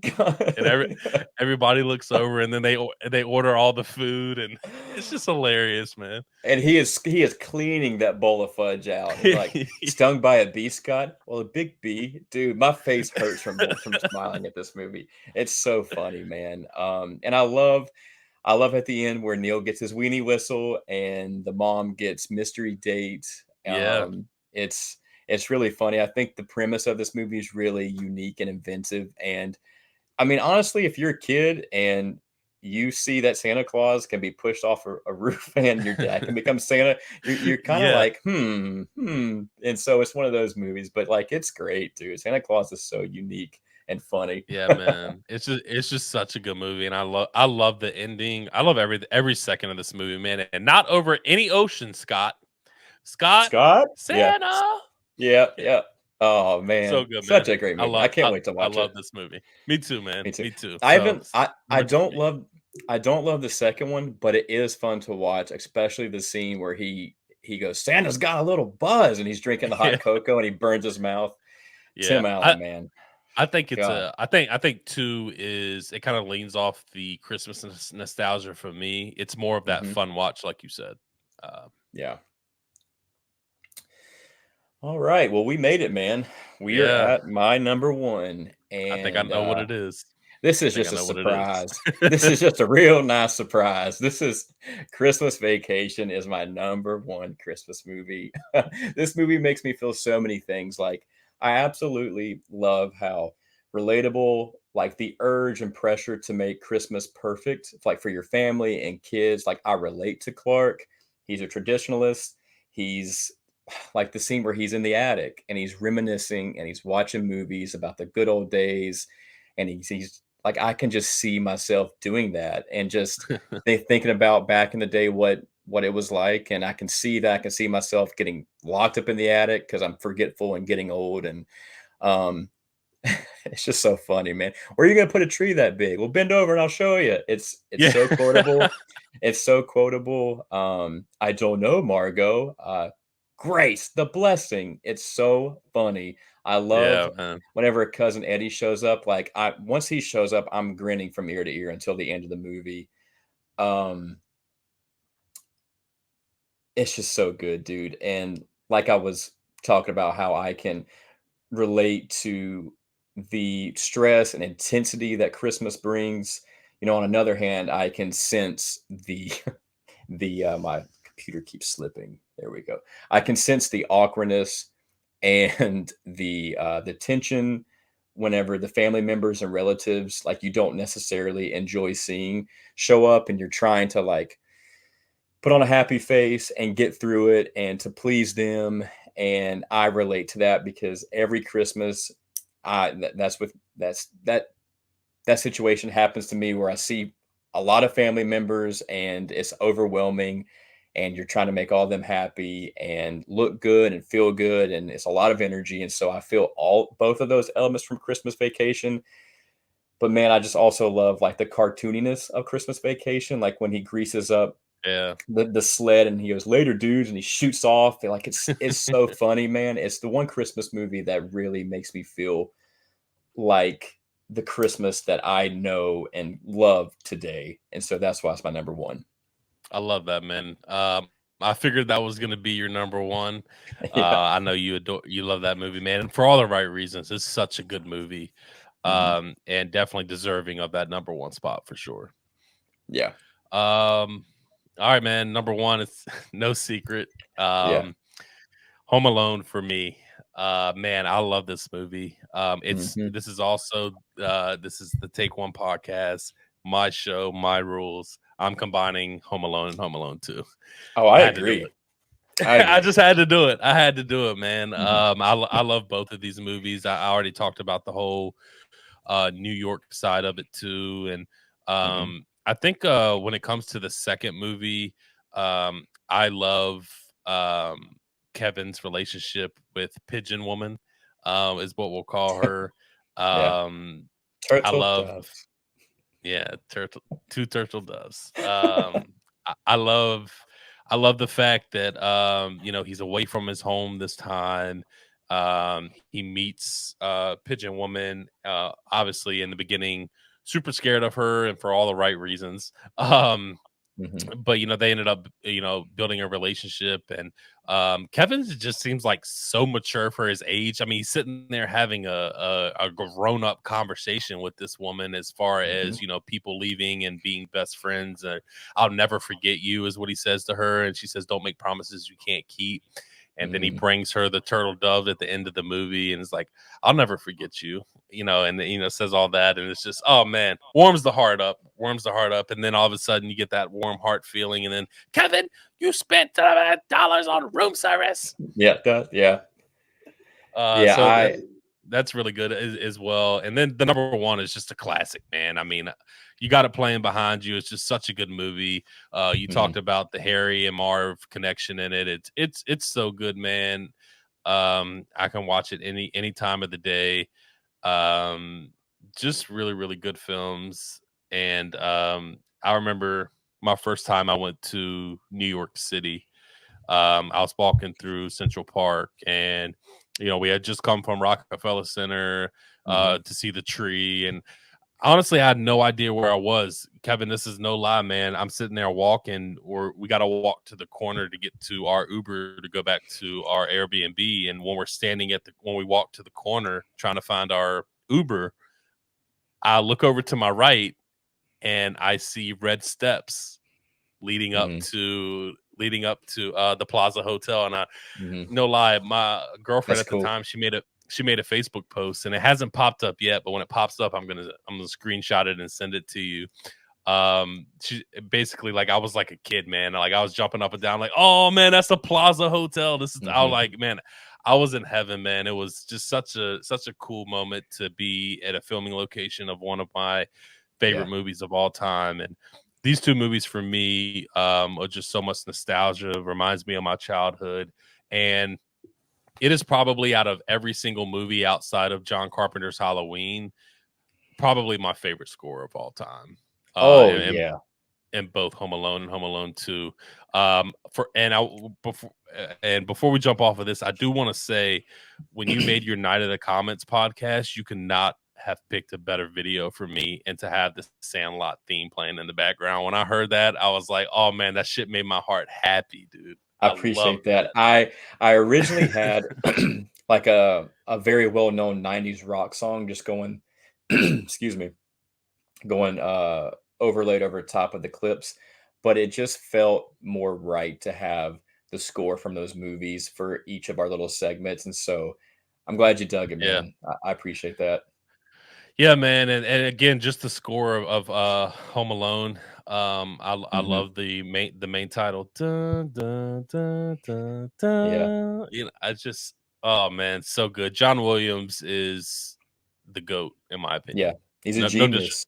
no disrespect to John Carpenter, that's my guy, but Mhm. John Williams is so damn good, dude. Yeah, without a doubt, one of the best movie scores, not just Christmas scores, but movie scores ever. Like, I don't know how you can pull something like that out of the ether and it is immortalized and means so much to so many people and really kind of just lights you up like a Christmas tree, just lights you up and makes you feel so full of joy and Christmas spirit and love. And that's really, really, really cool. I also went to the the Plaza Hotel when I went to New York for the first time, but it was because I had I don't know what we were doing. I was with my dad and my stepmom at the time. I really had to use the restroom, and the Plaza Hotel was right there, and so I ran in there. So that's my very first memory of the Plaza Hotel was using the Nice. restroom. But yeah, man, Home Alone 2, there's nothing out there like them. That scene in Home Alone 2 where Marv gets electrocuted. Yeah. Holy shit, dude. I probably watched that scene a million times where he just turned into a skeleton and he's screaming high pitch. It's so funny. Yeah, and I I love love when those movies. Harry tries to put the fire out on his hair and he dips his head in kerosene. Does the handstand?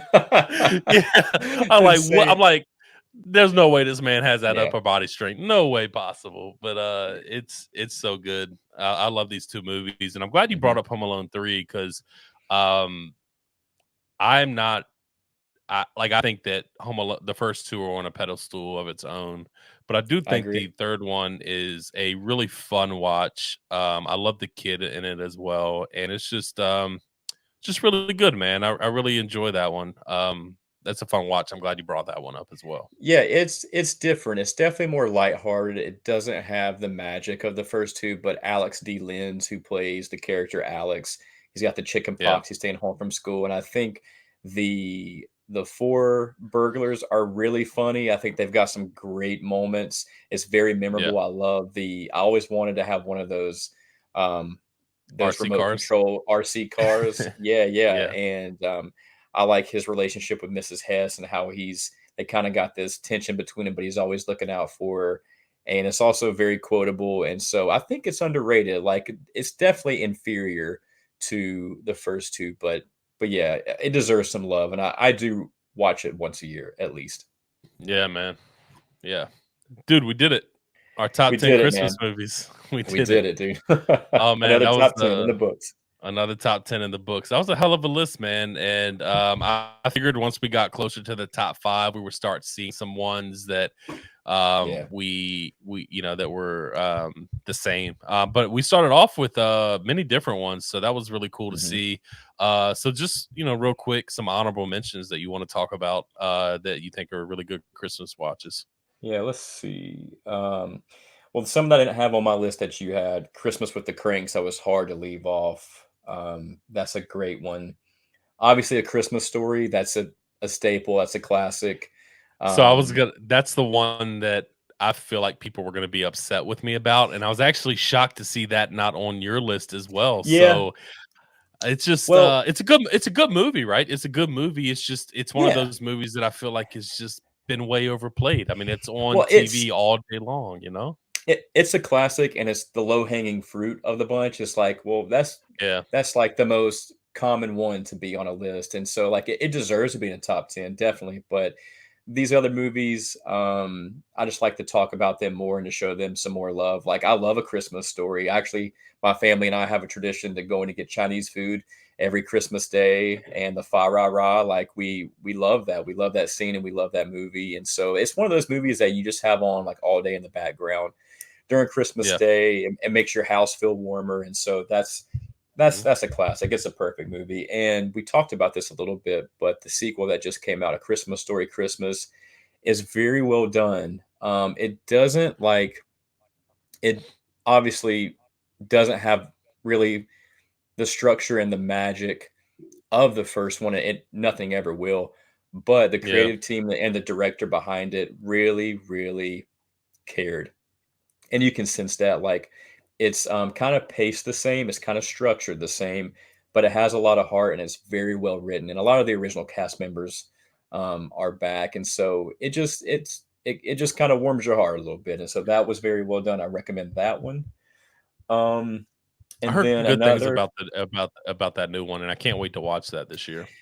Yeah, dude, like, usually movie sequels to the originals are usually pretty miss for me. Like, Especially classics. I'll pick on, like,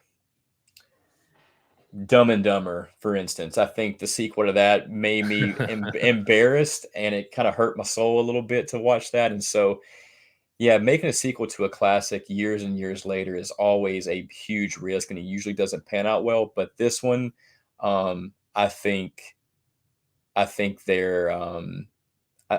did a good job with this, and I think a lot of fans of the original will be pleasantly surprised and will enjoy it.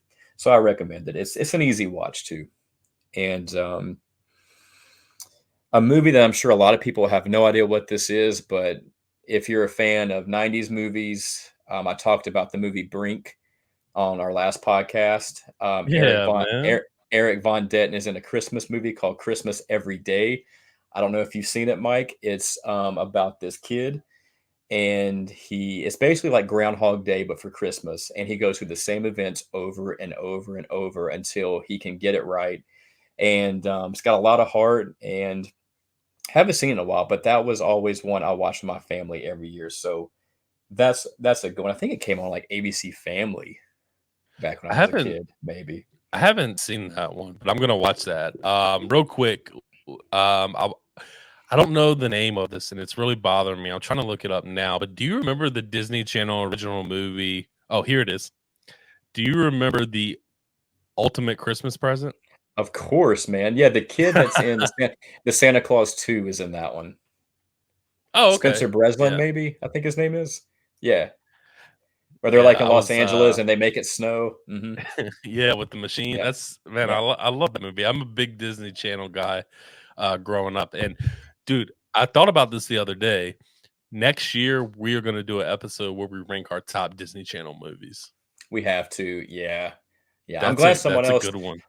I'm glad that you love those because, man, I'm not kidding. Back in the '90s, those movies were Yeah, man. something you look forward to because they were so well done. Yep, and I'm not gonna lie to you. That's the reason I got Disney Plus was because Mhm. I was told that all of those were on there, and they are, and I love that so much. I remember, Yep. at 8 o'clock every time a new one would drop. I remember the opening to it where they're jumping over the little movie film. Yeah. Like, oh man, so good, so good. But Yep, those are there's a really bunch of good. good ones. Yeah, those are really good recommendations though. For honorable mentions.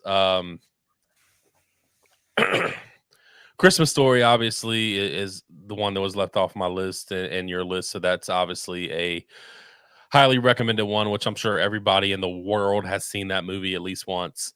Mhm. Um, but one that was really hard to leave off the list that I was going back between this one and Friday After Next was Bad Santa. I Okay. love this movie so much. I don't know if you had seen it before. Have you seen it? Mhm. I have. I'm not a bad Santa guy. I just could never get into it. I've tried, but it's just not I get not my that. brand of humor, It's unfortunately. Yeah. Yeah, it's a lot. But I love that movie. It's so it's so quotable and super funny. Not a fan of the second one though. I thought that one Mhm. was pretty bad. Um, A Nightmare Before Christmas. I really like as well. I kind of watched that towards Halloween. But I had to throw Mhm. it in here as an honorable mention, obviously for obvious reasons. Um, and then Four Christmases. I love Four That's Christmases with funny. Vince Vaughn. Yeah, That is really, really funny. funny. I'm a big Vince Vaughn guy, actually. I really like him.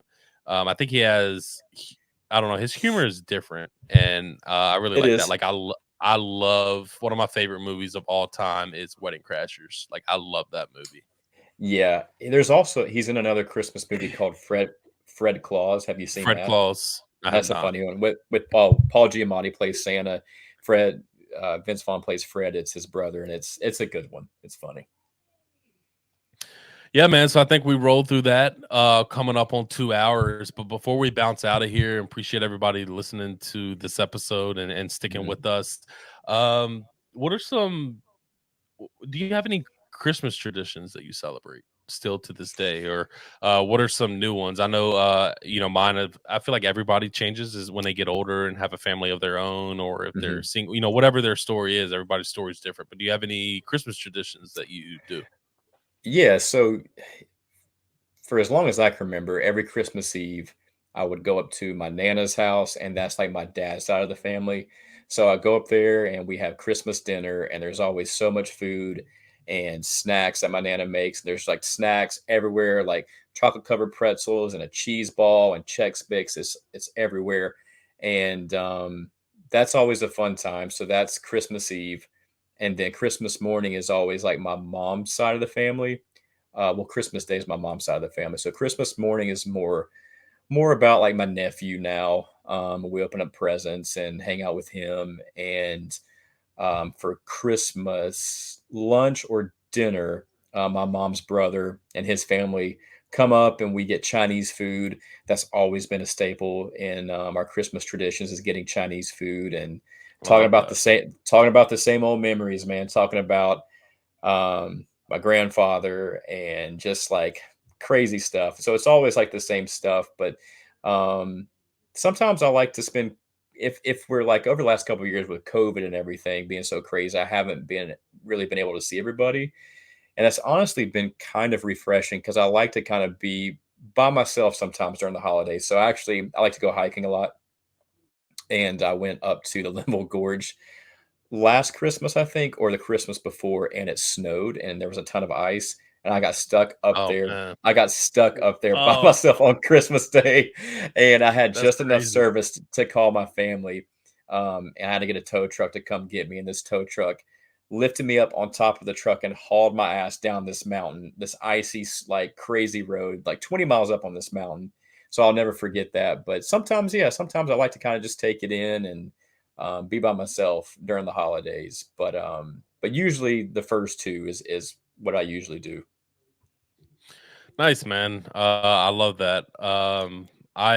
For me, it's just me and my dog that live here. Christmas Eve is usually spent. We'll either go to my mom's or my dad's. It just depends, and we'll have Christmas dinner over there. That Christmas Eve kind of fluctuates year to year. So, and then I usually come home, watch a Christmas movie, and then go to Hmm. bed. I usually ever since I've been out on my own, man, I get up at the same time. I get up at 7 a.m. on Christmas Day. I make breakfast. I throw on Home Alone. I let my dog Nice. open his stocking and play with his Mm. toys and treats and stuff like that. And then like around 9 a.m. I head over to my mom's house and we do Christmas morning with my mom and kind of just hang out with her and my stepdad. And then kind of towards the evening time, we'll go over to my dad's and have Christmas dinner and kind of meet up over there. So it's been that way for a while now. So yeah, man, that's kind of just a tradition, man. I always throw on Home Alone every Christmas Cool. morning, I bro. love that, dude. I love that. Now I got to figure out a tradition for my dog. I wonder what we're gonna do this year, but I love that you have that Yeah, that tradition with your pup, man. That's cool. yeah, man. He definitely enjoys it. So Yeah, all right, man. Before we get out of here, I appreciate you kicking it with me for 2 hours. Always enjoy you coming on the pod, man.